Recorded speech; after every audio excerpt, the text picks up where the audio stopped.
Chennai ribbon மாளிகைக்கு முன்னாடி மக்கள் கடந்த ஒரு வாரமா தொடர்ந்து போராட்டம் பண்ணதை கவனிச்சிருப்போம். ஆக்சுவலா இந்த போராட்டம் எதுக்காகன்னு நம்ம எல்லாருக்கும் எப்படி தெரிஞ்சிருக்கும் தெரியுமா? ஒரு பக்கம் சம்பளம் குறைஞ்சிருச்சு, இன்னொரு பக்கம் இத்தனை வருஷம் டெம்பரரியா வேலை பார்த்தவங்கள பெர்மனன்ட் ஆக்கணும்னு போராடுறாங்க. அவ்வளவுதானே, கரெக்ட் தானே? ஆனா சம்பளத்துக்கு பின்னாடி சம்பவத்தை நம்ம ஐயா பெருசா வச்சிருக்காரு. கொஞ்சம் என்னன்னு பாத்துடலாமா? கிட்டத்தட்ட 300 குடும்பங்களோட வாழ்வாதாரம். சிம்பிளா எல்லாருக்கும் புரியுறது மாதிரி சொல்றேன். கிரேட்டர் சென்னை கார்பரேஷன் GCC, அதாவது இதோட முக்கியமான வேலை என்னன்னா சிட்டியை எந்த ஒரு குப்பையும் இல்லாம தூய்மையா வச்சுக்கிறது, பாத்துக்கிறது. சிட்டிக்குள்ள, அதாவது நம்ம வீட்டை சுத்தி இருக்கிற குப்பைகளை இத்தனை ஆண்டுகளா டெம்பரரியா இந்த தூய்மை பணியாளர்கள், அதாவது நம்ம பாமர மக்கள் GCC கீழே வேலை பார்த்துட்டு இருந்தாங்க. இவங்க எந்த ஒரு லீவும் ஒரு மாசத்துக்கு எடுக்கலன்னு வைங்களேன், ஆவரேஜா ஒரு 20,000 to 24,000 ரூபாய் சம்பளத்தை இந்த மக்கள் வாங்கிட்டு இருந்தாங்க.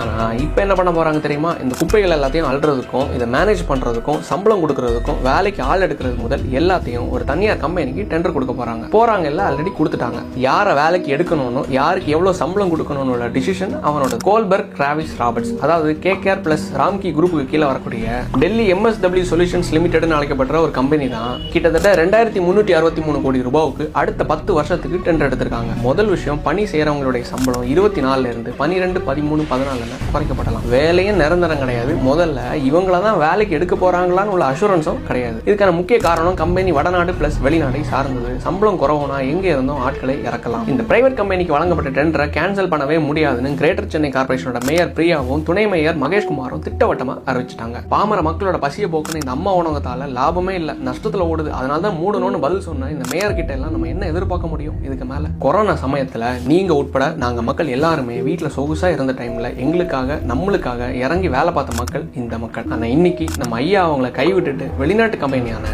KKR கோல்பர்க் டிராவிஸ் ராபர்ட்ஸுக்கு பணியாணையை கொடுத்துட்டு அவரோட ஐயா மறைந்த நாளான நேத்தைக்கு வெள்ளையும் சொல்லையுமா துணிய மாட்டிட்டு இந்த மக்களுக்கும் சரி யாருக்குமே ஜல்லி பைசாவுக்கு பிரோஜனம் இல்லாம இந்த உடன்பரப்புகளோடு நடக்க ஆரம்பிச்சிட்டாரு. ஆக்சுவலா இந்த மக்களோட பிரச்சனை என்னன்னு பாக்குற மக்கள் யாருக்கும் பெருசா டீட்டெயில் என்னன்னு தெரியல. உங்களுக்காச்சும் புரிஞ்சுனா கொஞ்சம் ஷேர் பண்ணி தெரியப்படுத்துங்க. ஏதோ நம்மளால முடிஞ்சது.